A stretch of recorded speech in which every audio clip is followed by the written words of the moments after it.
आशा करती हूँ आप सब अच्छे हो, मस्त लाइफ को अच्छे से एंजॉय कर रहे हो। आज की हमारी स्टोरी है सुपर लेडी अनिका की। अगर आपको वीडियो पसंद आ रही है तो प्लीज़ ज़्यादा से ज़्यादा शेयर करें, लाइक करें, कमेंट कर जरूर बताइए कि आपको हमारी वीडियो कैसी लग रही है। बिना किसी देरी के वीडियो को स्टार्ट करते हैं। भूमिका उत्सुकता से बस कहती है, खामोश रहने से काम नहीं चलेगा, जल्द से जल्द हमारे उस सुलझे हुए सवाल का जवाब देना होगा। अनिका कुछ कहती उससे पहले ही प्रीति अपनी परेशानी वाले हाव भाव के साथ कहती है, क्या भूमिका दी, आपको मजाक सूझ रहा है? मेरा हलक सूखा जा रहा है। क्या एक ही काम था कि जो आप दूसरा उठा लाई हो? कोई सवाल नहीं है बल्कि एक बवाल है। बवाल इतना कहने के बाद वह भी अनिका के चेहरे की तरफ ताक नहीं लग जाती है। अब अनिका ही कुछ कहेगी तो पल की खामोशी छाने के बाद अनिका आगे कहती है, तुम सिर्फ इसे देखने का नजरिया ठीक करना पड़ेगा, तुम्हारी समस्या का हल तुम्हें मिल जाएगा। तुम जिसे सवाल समझ रही हो दरअसल वह एक बड़ी पहेली का जवाब है। इतना कहने के बाद वह प्रीति की तरफ देखकर कहती है, तुम इन दोनों केबल्ड सैंपल ले लो और उनकी रिपोर्ट पर फोकस करो। भूमिका की तरफ देखकर कहती है, अब क्योंकि तुम ये वक्त मारवा हाउस में ही रहने वाली हो इसलिए पहले अच्छी सी नींद ले लो, उसके बाद इन दोनों को अलग अलग खुराक दो, उसके बाद सच झूठ सामने आ जाएगा, सही गलत के बारे में भी पता लग जाएगा।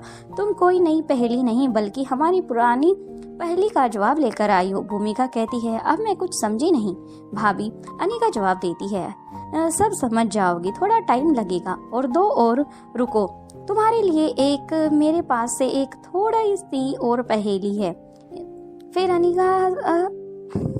अनिका चुप रह जाती है और कुछ बोलने वाली थी लेकिन वो एकदम से शांत हो जाती है। सभी उसके चेहरे की तरफ ही देख रहे थे। फिर अनिका अपना हाथ आगे करके कहती है, अरे हाँ, मुझे तो याद आया, तुम्हारे लिए भी एक सरप्राइज है मेरे पास। ऐसा कहकर वह भी केबिन की तरफ हाथ कर देती है और कहती है, तुम भी एक बार देख लो। ये सुनकर भूमिका के चेहरे पर गंभीर के भाव आ जाते हैं और वह अपना एक हाथ अपने सिर पर रख लेती है और फिर एक पल वक्त लेने के बाद वह निखिल की तरफ देखती है और फिर कैबिन की तरफ बढ़ जाती है। निखिल भी उसके पीछे पीछे कैबिन की तरफ बढ़ चला जाता है। कुछ ही पलों के बाद भूमिका वापस आ जाती है और कहती है, इट्स नॉट फेयर भाभी जी, मैं सोच रही थी कि तीसरा गिफ्ट के तौर पर तुम्हें यही देकर सरप्राइज करूंगी लेकिन तुमने ही मुझे ये शौक दे दिया है। अनिका पूरी तरह से अपनी जगह से स्थिर रहती है और आवाज में रोबदार सुनाई करती है। अब अनिका कहती है, मैं और देर बर्दाश्त नहीं कर सकती, बस बहुत हुआ, मुझे आकाश चाहिए, उसके लिए चाहे जो भी करना पड़े। अनिका की बात सुनकर भूमिका हैरानी हो जाती है लेकिन वह अनिका से कोई सवाल पूछती उससे पहले ही अनिका प्रीति की तरफ देखकर कहती है, कोई भी उलझन हो उसे तुरंत मेरे पास ले आना। इसके बाद भूमिका की तरफ कहती है, अगर ये मुंह ना खोले तो तुरंत मुझे बताना और क्योंकि तुम्हारे लिए 2 नहीं बल्कि 3 क्रिमिनल हैं जिसका मुंह खुलवाना और जिन्हें मुंह नहीं खोलना आता उनको मेरे पास ले आना, क्योंकि मुझे मुंह खुलवाना बहुत अच्छे से आता है। इसके बाद वे तीनों की तरफ देखकर कहती है, एक पहेली कल रात मुझे भी मिली थी, उसे भी अभी मुझे सुलझाना होगा और क्योंकि उसे सुलझाना बहुत जरूरी है, मुझे अभी जाना होगा। इतना कहने के बाद अनिका बिना किसी की और कोई मौका दे वहाँ से चली जाती है। अनिका जल्द से जल्द परी के स्टैचू का रहस्य जानना चाहती थी।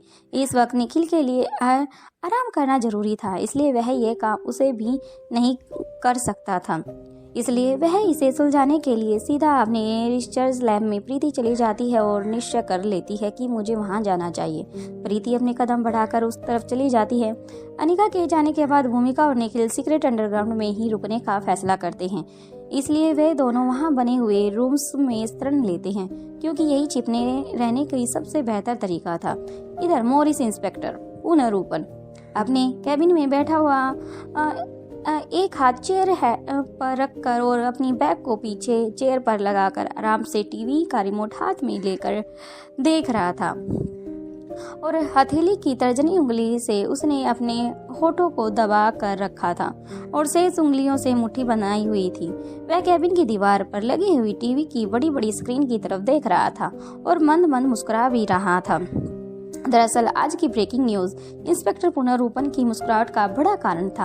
एक चैनल पर दिखाया जा रहा था कि विमान विभाग का पूरा प्रशासन काफी परेशान है, लेकिन उसने सभी देशवासियों से अपील की है कि निश्चय रहें और सिर्फ तकनीकी खराबी से ही ठीक किए जा सकते हैं। दूसरे चैनल पर दिखाया जा रहा था कि विमान विभाग ने घोषणा की है कि अगले 1 हफ्ते तक विमान सेवाएं आदि स्थगित की गई हैं ताकि सभी विमानों का एक बार फिर से परीक्षण किया जा सके।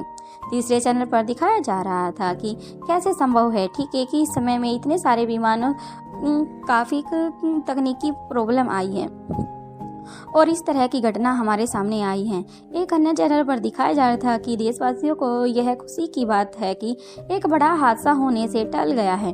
विमान की खराबी विमान में उड़ने से पहले ही सामने आ गई, लेकिन सोचिए अगर घटना 1 घंटे के बाद होती तो क्या हो सकता था। अन्य चैनल पर सवाल उठाए जा रहे थे कि इस घटना का सामान्य घटना की तरह नहीं किया जा सकता। पुलिस प्रशासन को इससे बढ़ चढ़कर भाग लेना चाहिए, पता लगाना चाहिए कि यह लापरवाही कहां से हुई है और इंसान जल्दी से जल्दी हर कारण का विमान का उपयोग करते हैं एक जगह से जाने के लिए दूसरी जगह पर, लेकिन इतनी जल्दी किसी को नहीं भेजा जा सकता। उस कारण से हमें जल्द से जल्द इसको समस्या को सामने लेकर आना होगा। फिर मन ही मन सोचने लग जाता है कि यह घटना ठीक उसी समय घट रही थी जिस टाइम उन्होंने उस अपने काम को अंजाम दिया था।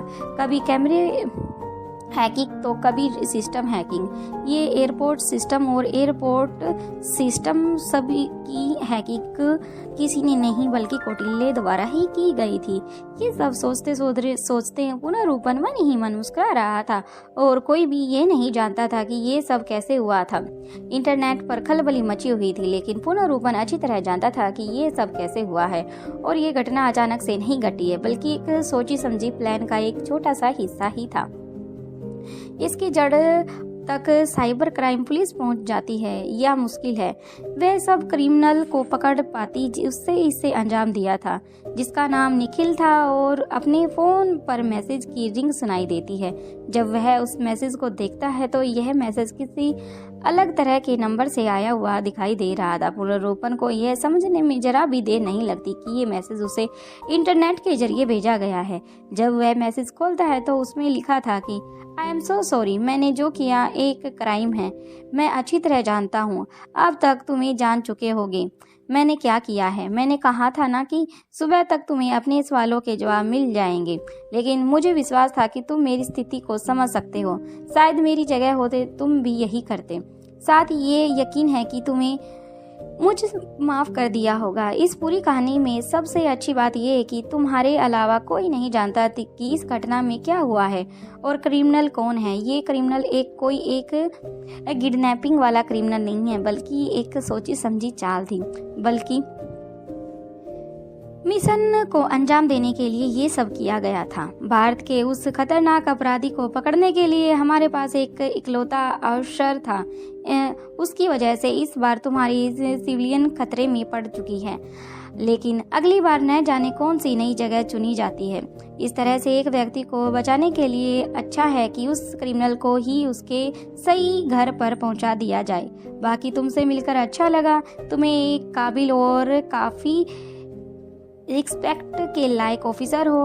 अगर जिंदगी दोबारा रही तो तुम्हारे साथ काम करने का मौका जरूर मिलेगा। मैं जरूर करूँगा। मैसेज पढ़ने के बाद पुनरूपन अपने हाथ को नीचे करता है और मुस्कुराते हुए स्क्रीन की तरफ देखने लगता है। फिर कुछ सोचकर दोबारा से जब फोन की स्क्रीन की तरफ देखता है तो हैरान रह जाता है। वह मैसेज अपने आप ही गायब हो चुका था। ये देखकर पहले उसे थोड़ा हैरानी होती है और फिर दोबारा से चेहरे पर मुस्कान लौट आती है। अब वह ये कहते हुए अपनी जगह से उठ खड़ा होता है कि जो इतने बड़े बड़े कारनामे को बिना किसी सबूत के अंजाम दे सकता है, भला वह मेरे फोन में सबूत को तौर पर एक मैसेज को छोड़कर उसे डिलीट नहीं कर सकता। मानना पड़ेगा, शायद ही इसमें बेहतरीन हैकर दुनिया में होगा या नहीं, ये मैं नहीं जानता। लेकिन निखिल, काश मेरी टीम में तुम कोई एक ऐसा साथी मेरे साथ भी होता।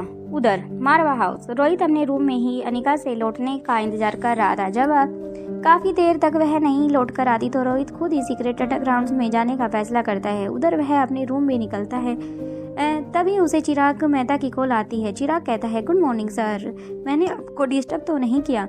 अब रोहित आंसर देता है, नहीं चिराग, ऐसी कोई बात नहीं है। तुमने जो भी कहना के लिए फ़ोन किया है वह बात कहो। I am so sorry sir, जिस काम के लिए तुमने फ़ोन किया है काम के बहुत ज़रूरी होगा, इसलिए अपनी बात को जल्दी कहो। चिराग समझ आता है कि रोहित इस वक्त किसी दूसरी जरूरी काम में मारवा हाउस में रुका हुआ है। इस बीच वह कोई दूसरा काम नहीं चाहता, इसलिए अच्छी तरह सोच समझकर चिराग आगे कहता है, सर क्या मैं आपसे मिल सकता हूँ? कुछ नाजुक पहल पर आपसे बात करनी जरूरी है। ये सुनकर रोहित की तर्जनी उंगली और उसका अंगूठा उसके माथे पर आ कर जाता है। अब एक पल के लिए अपनी आंखें बंद करके कुछ सोचने लग जाता है, फिर कहता है, मैं अभी तक इस बारे में अनिका से बात नहीं कर पाया हूँ। चिराग पर यह विषय इतना जरूरी है कि इस पर किसी भी तरह की कताई नहीं बर्दाश्त की जाएगी। तुम वही रुको, मैं तुम्हारे पास ही आता हूँ। इसके बाद वह अपना रास्ता बदलकर चिराग मेहता की ओर बढ़ जाता है। उधर अनिका सीक्रेट अंडरग्राउंड में आने के बाद बाहर आ जाती है और सीधा अपने रूम में आ जाती है। अपने रूम में काफ़ी देर तक रोहित को देखती है, क्योंकि वह रोहित से बात करने वाली थी, लेकिन जब कमरे में रोहित उसे नहीं मिलता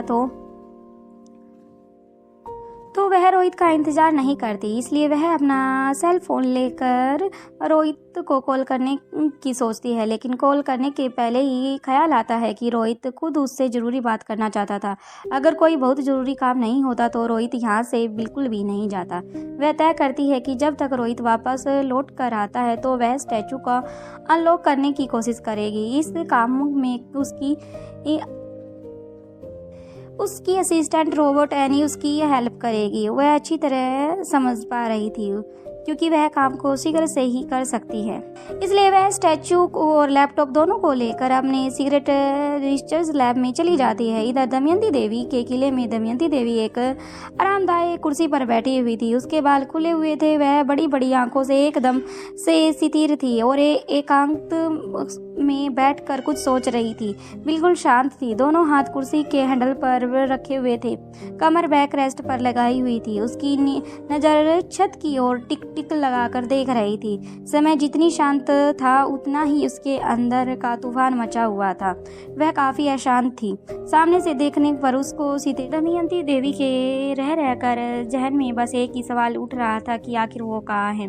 ये शांति काफ़ी देर तक नहीं रहने वाली थी। उसके फेस लाल था और सभी आसपास जितनी भी औरतें काम कर रही थी वो अंदर के तूफान को साफ साफ देख पा रही थी। बाकी का नेक्स्ट एपिसोड में देखते हैं। वीडियो पसंद आ रही है तो प्लीज़ लाइक शेयर सब्सक्राइब और कमेंट कर जरूर जाना। Thank you friends.